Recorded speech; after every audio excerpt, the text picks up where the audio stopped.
kuwaasina waa qaar ka mid ah qodobada aan idin hayo oo aad ku maqli doontaan warkayga iminkana u diyaargarooba qodobadaasi iyo kuwo kale oo faahfaahsan. waa fiid arbacaha taariikhdana ay ku beegan tahay 30 bishan shanaad ee May ee sannadan 2018 waxaana warkan idinla socodsiin doona anigoo Anas Maxamuud Cabdullaahi. madaxweynaha Soomaaliya Maxamed Cabdullaahi Farmaajo ayaa waxa uu safar shaqo uu ku joogaa dalkani Kenya. wariyaheenna Yunus Deeqow ayaa inoo diyaariyey warbixin ku saabsan wadahadalka ay maanta yeesheen madaxweynaha waddanka Uhuru Kenyatta iyo madaxweynaha dalkaasi Soomaaliya Maxamed Cabdullaahi Farmaajo. madaxweynaha dalka Uhuru Kenyatta ayaa maanta kulan la yeeshay madaxweynaha dalka Soomaaliya Maxamed Cabdullaahi Farmaajo kaasi oo maanta safar shaqo waddanka ku yimid. labada madaxweyne ayaa ka wada hadlay arrimaha ku saabsan amniga iyo sidii loo taageeri lahaa ciidamada howlgalka midowga Afrika ee AMISOM kuwaasi oo dagaal kula jira xubnaha Al-Shabaab. madaxweyne Maxamed Cabdullaahi Farmaajo ayaa Kenya uga mahadnaqay taageerada ay u fidisay dowladda Soomaaliya maadaama ciidanka difaaca dalka ay qayb ka yihiin howlgalka midowga Afrika ee AMISOM. labada madaxweyne ayaa sheegay inay ka go'an tahay sidii ay u xoojin lahaayeen ammaanka iyo xasiloonida dalka Soomaaliya si looga hortago xubnaha ka tirsan kooxda Al-Shabaab. madaxweynaha dalka Uhuru Kenyatta iyo dhigiisa Soomaaliya Cabdullaahi Maxamed Farmaajo ayaa ka wada hadlay khilaafka badda ee dalka Soomaaliya waxaana ay ku heshiiyeen in xal waara loo helo khilaafka badda ee ka wada dhexeeya labada waddan. kulanka labada madaxweyne waxaa sidoo kale ku wehelinaya madaxweynaha dalka ku-xigeenkiisa William Samoei Arap Ruto iyo hogaamiyaha aqlabiyadda baarlamaanka Aadan Barre Ducaale.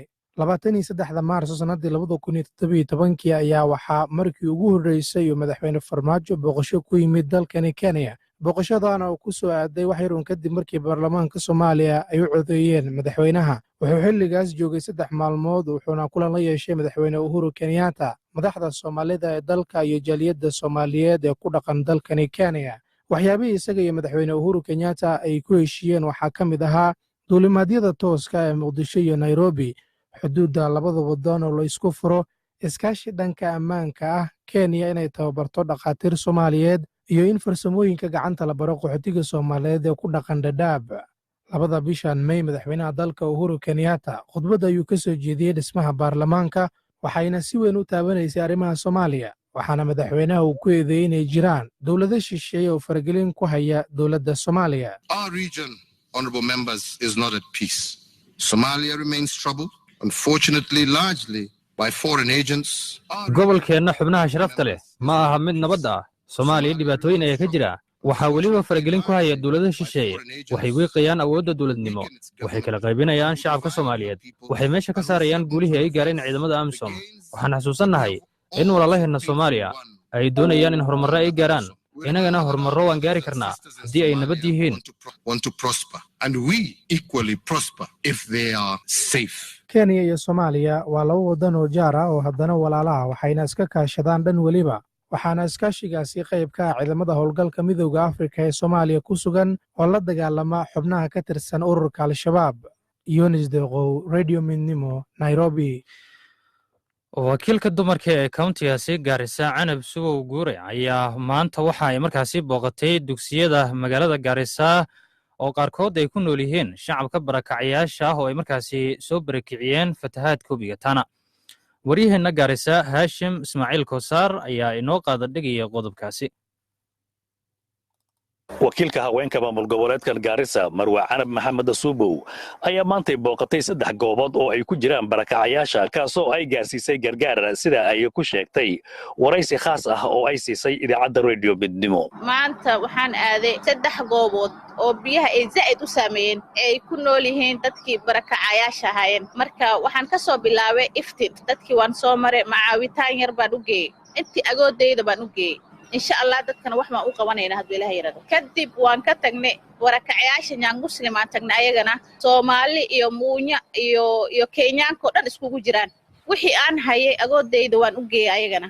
Marwa Canab Subow ayaa intaasi ku dartay in ay sidoo kale booqatay barakacayaasha ku sugan dugsiga hoose dhexe ee Yuga Girls kuwaasoo ka soo hayaamay xaafadahooda Bulakamor iyo Bulavumbi. Yuga Girls ayagana waxaa joogaan dad oo Bulavumbi, Bulakamor ka soo barakaceen oo zaid u dhibaataysan. Haashimo waad aragtay kulay dadkeena zaid bay u dhibaataysan yihiin. marka 3 meel oo aan soo marnaba 3 meel oo kala dardaran way. marka ayagana caawitaan baan u geeyey wixii aan hayay waan u geeyey insha Allah waana u maqanahay Nairobi markaan ku noqdo waxaan rabaa inaan xuuf iyo xanja intaan isku xiro waxaan u keeni karo dadkayga aan u keeno insha Allah hadduu Ilaahay yarado Gaaris bes ma aha waxay biyaha ay saameeyeen waxa u malaysa Gaaris county oo dhan inay saameysay shalay raashin baan qaaday 2 degmaan kala geeyay oo Gaaris ka kooban 4 degmo kale oo ii dhimana hadda waan ku tala jiraa hadda gaari waa bixi oo degmo aaday 3 kale oo degmo soo hartana kudi inaan wala geeyaan rabaa insha Allah ilaa iyo isniintii intaan wali bixin waxaan rabaa Gaaris sub county 6 gobol 6 sub county inaan raashin aan geeyo insha Allah barakacayaasha ku sugan dugsiga hoose dhexe ee Yuga Girls ayaa sheegay in ay u baahan yihiin in dawladda dhexe dalka iyo dawlad goboleedkan Garissa ay la soo gaaraan gurmad degdeg ah barnaamijka dawladda aan dooran inay wax noo qabato dawladda wax noo qabato degdeg waxba nooma qabanay naga jiiftaa biyaha way dhax fadhiyaan guriga iskuulihiina waa kuwan anaga ilmahayna maxay akhrisanayaan buug ma haystaan qalimo ma haystaan buug dhar ma haystaan dharkii way gogol ma lahood ilmihi waa joog la'aan iskuulka joogiisa lama geli karo ilmihi iskuulka iyo shaqeybka isla tumayn karaan dib weyn baan ku qabnaa meesha dadkii waxaa halis ugu jirtaa ay xaar u dhamaadaan oo shubmaan marka dhibaatadan dadka in laga qabto oo loo imaado oo waxaan silcan soo daynay nagala qabto nagala canaantaan u baahana xaaladahani ayaa ku soo beegmaya kadib markii dadweyne badan ay dhowr jeer ku barakaceen gudaha magaalada Garissa fatahaadii ka dhashay markuu karkaarka jabiyay webiga River Tana ee mara magaalada Garissa Hashim Ismaaciil Koosar Radio Midnimo Garissa dadka horaantii sanadkan laga barakiciyey suuqii ay ku ganacsan jireen cereal board ee magaalada Mandera ayaa waxaa markii hore markaasi loo ballan qaaday deeq lacageed oo gaaraysa 200 oo kun oo shilinka dalka ah oo qaab magdhow markaasi loo siinay kuwaasi oo haatan ka cabanayo in ilaa waqtigan la joogo aysan helin lacagtaasi Ibrahim Happy ay arintaasi dabagalay wuxuuna inoo soo diyaariyay warbixintan waxay ahayd 5 bilood ka hor markii dawladda Mandera ay burburisay daashashka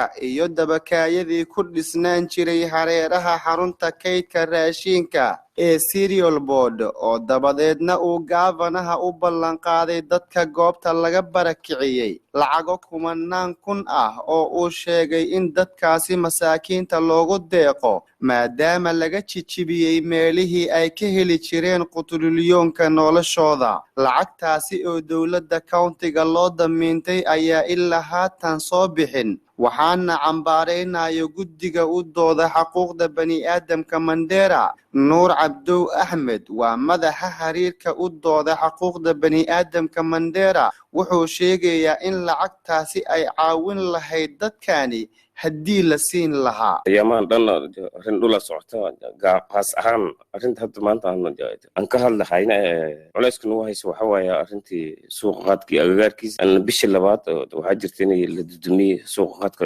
agagaarkiisa cereal board maamooyinka meesha la qeexiyey oo barakacaan ilaa hadda shaqo ay haysanin dawladda countiga waxay u ballan qaaday dhowr jeer in lacaga iyo waxa magdhow ay siisa ilaa hadda wax la siima lahan dhulka abaar jirta lacag la'aan jirta dadka masaakiin waaye dawladda countiga waxaan rabnaa si degdeg ah dadkaas inay ugu fududeyso arrintooda si aan wax badan uga ogaano lacagtaasi oo uu Cali Rooba ku tilmaamay deeq uu siinayo barakiciyaasha suuqa hareeraha cereal board waxaan xafiiskiisa ku booqanay ku-xigeenkiisa mudane Maxamed Axmed Carraay oo xaqiijinayo in lacagtaasi ay jirto dad waxaa jira maalin hore cereal board degnaayeen oo daashashkooda laga burburay waqti dheer ayaan dabada socon hawshaanayto hawshii dadkii waa soo tiri koobnay marka hawshii waxay la taallaa xafiiska gaabanaha his excellency aan u gudbinay insha Allah processkiyaa socda waa dhammaan doontaa dulqaad hala muujiyo financial year waa soo xirmi haya bishii toddobaad iyo wixii ka dambeeya inay noqon doonto insha Allah marka shalay ayay ahayd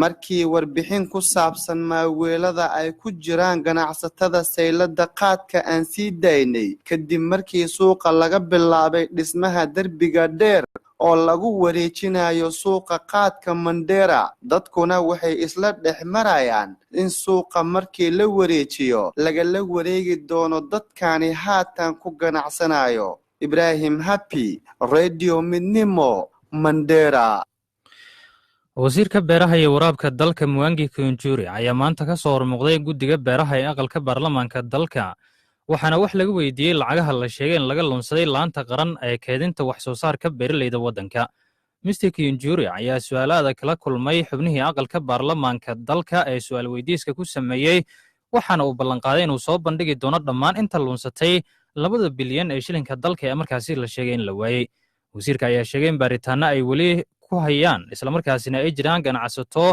lacago badan la siiyey markii ay dalgoodii ka iibiyeen waaxda qaran ee keedinta wax soo saarka beeralayda waddanka. mar wasiirku uu ka hadlayay arrimahaasina hadalladiisa waxaa ka mid ahaa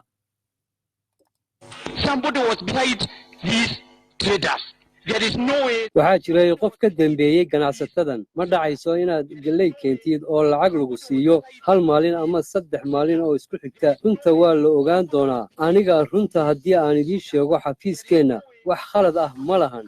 xitaa xubnahan halkan joogo way fahamsan yihiin. waxay ahaayeen ganacsato. xildhibaanadan waxaa laga rabaa inay inaga saacideeyaan sidii aan ula dagaalami lahayn ganacsatadan.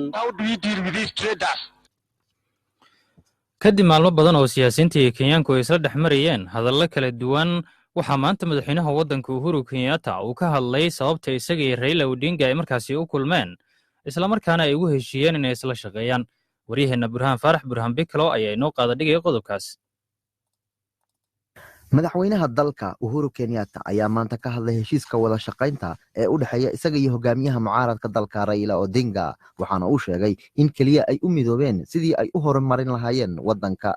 madaxweynaha ayaa sheegay in heshiiskooda wada shaqaynta uusan ku salaysnayn doorashada guud ee sanadda 2022, laakiinse ay kaliya ay ku heshiiyeen sidii loo midayn lahaa shacabka loogana gudbi lahaa khilaafkii siyaasadeed ee dalka ka jiray tan iyo doorashadii guud ee sanadii 2017. Wengi huko wananishtumu mimi, ulifanya nini kwenda kuongea na Raila? Raila ni Mkenya na niko na haki ya kuongea na kila mtu ambaye haja yake ni kuona taifa letu likisonga mbele. Sisi hatutaki mgawanyiko tena.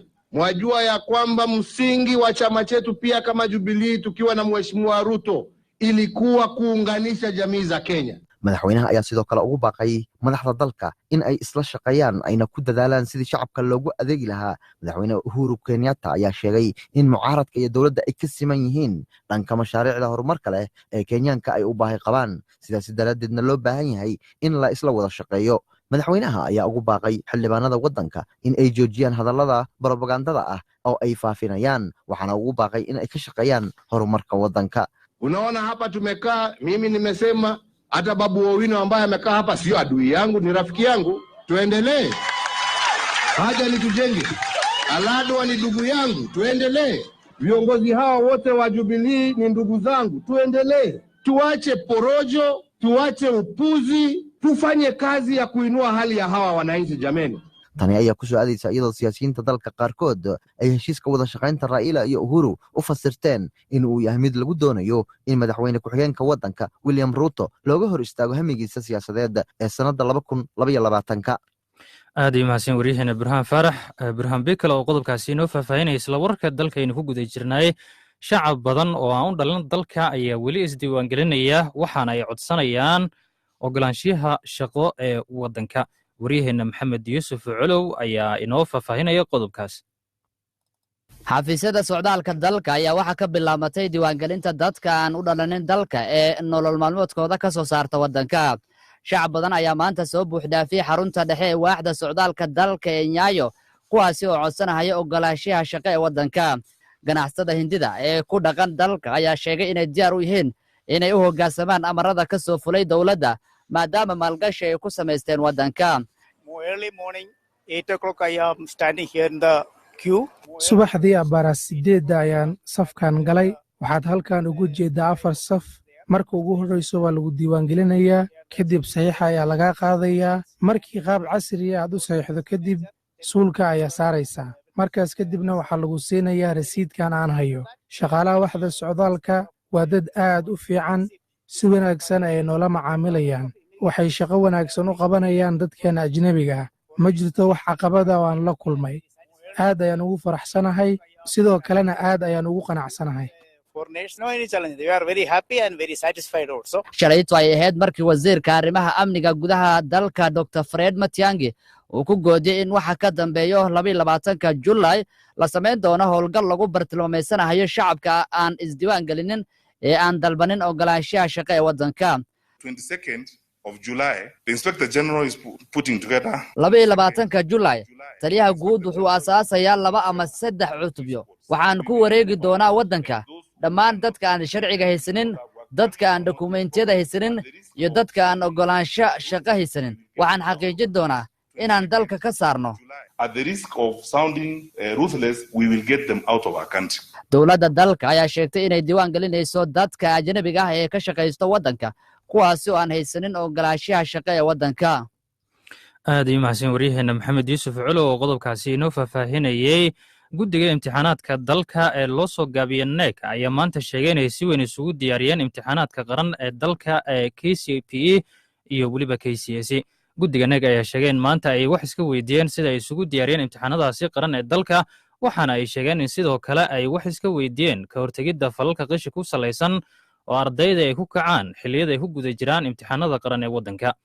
agaasimaha fulinta ee guddiga imtixaanaadka dalka Masi Karoko ayaa waxay uga digtay ardayda iyo macallimiinta inay ku kacaan falalka qishi ku salaysan, waxaana ugu baaqday inay isku diyaariyaan imtixaanaadkaasi qaran ee lagu wado in dhammaadka sanadkan ay ardaydu markaasi u fariistaan. mar ay ka hadlaysay arrimahaasina hadalladeeda waxaa ka mid ahaa. What we were sharing with our stakeholders is the issue of how far we have gone from time we registered the candidate. waxaan kala hadalnay waaxyaheena tillaabooyinka aan qaadnay tan iyo intii aan diiwaan gelinay ardayda imtixaanaadka KCSE-da iyo KCPE-da u fariisanayso. waxaan u sheegnay tirada aan diiwaan gelinay, caqabadooyinka ina soo wajahay iyo sida aan uga gudbi karno. waxaan sidoo kale qiimaynay waxbarashada carruurta naafada ah si aan ugu diyaargarowno oon diyaargarow weyn u samayno oo ay u helaan taageerada iyo qalabkay u baahan yihiin. waxaan u sheegnay macallimiinteenna iyo ardaydeenna in ay xaqiijiyaan in ay si weyn isku diyaariyaan.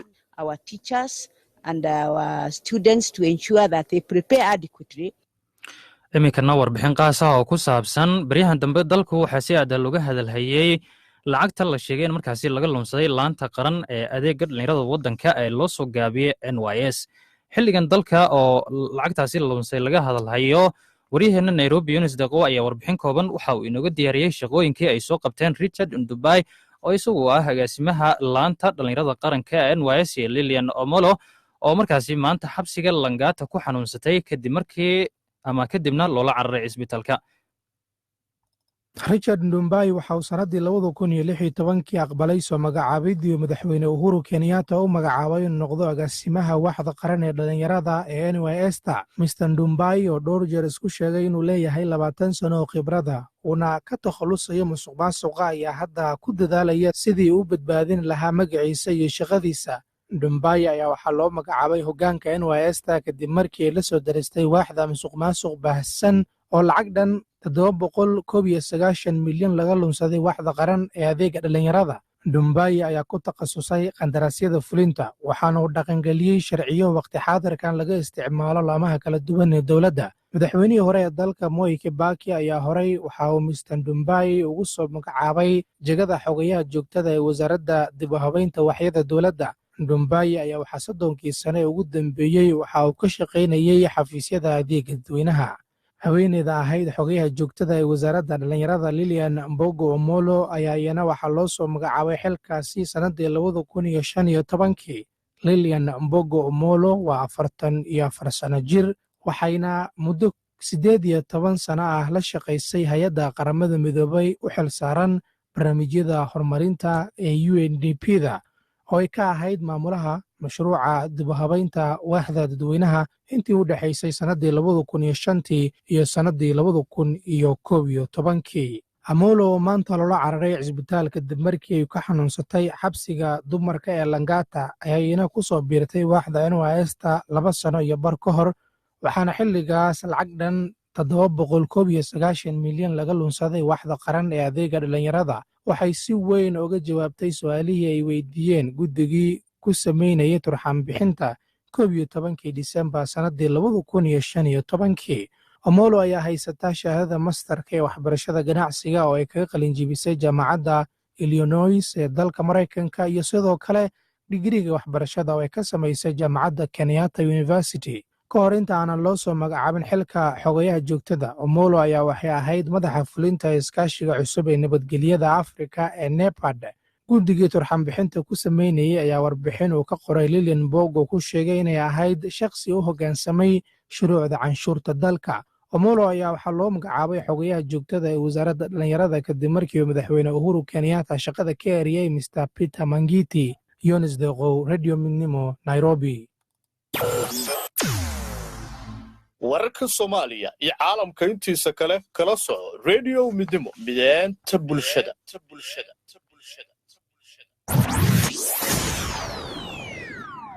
maxkamadda militariga ee Soomaaliya ayaa maanta dil toogasho waxa ay ku xukuntay 3 nin oo ka tirsan ururka Al-Shabaab.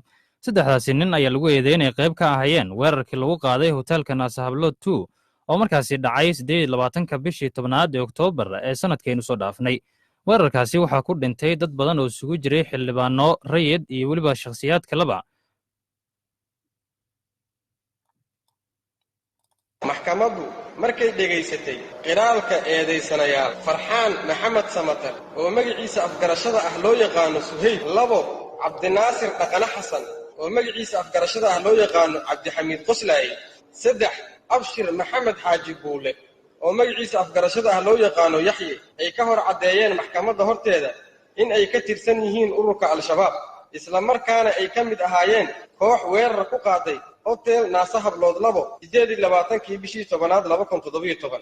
eedaysanayaashu waxay maxkamadda ka codsadeen in loo naxariisto lana cafiyo. maxkamaddu markii ay dhegaysatay markaatiyaashii la hor keenay midna ay u weydiisay marag furkooda, waxay maxkamadda ka hor sheegeen in ay ka mid ahaayeen ciidankii u soo gurmaday hotel Naasa Hablood 2 markii uu weerar ku dhacay. kadibna 3 eedaysane oo u adkaysan waayay dagaalka ay ciidanka amnigu kula galeen gudaha hotelka ay u soo baxeen bannaanka hotelka. kaasina waxa uu ahaa gudoomiyaha maxkamadda militariga Soomaaliya oo maanta ku dhawaaqay xukunkaasi dilka toogashada ah ee lagu xukumay 3 nin ee ka tirsanaa ururka Al-Shabaab. waxaa maanta si rasmi ah xilka wasiirka cusub ee wasaaradda gaashaandhigga loo dhaariyay Xasan Cali oo dhawaan oo markaasi soo magacaabay ra'iisul wasaaraha Soomaaliya Xasan Cali Kheyre kadib munaasabad lagu qabtay xarunta wasaaradda gaashaandhigga ee dalkaasi Soomaaliya. munaasabadaasi waxaa goobjoog ka ahaa ra'iisul wasaare ku-xigeenka dalka iyo xubno ka tirsan guddiga difaaca ee golaha shacabka iyo saraakiil ciidan.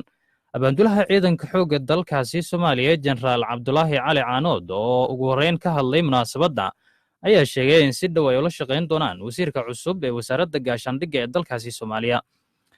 Maxamuud Cali Xagaa, wasiiru dowlaha wasaaradda gaashaandhigga ee dalkaasi Soomaaliya oo xilka ku wareejiyay wasiirka difaaca ee cusub ayaa warbixin guud waxa uu ka bixiyay ama uu ka siiyay wasiirkaasi cusub howlaha ka socda wasaaraddaasi.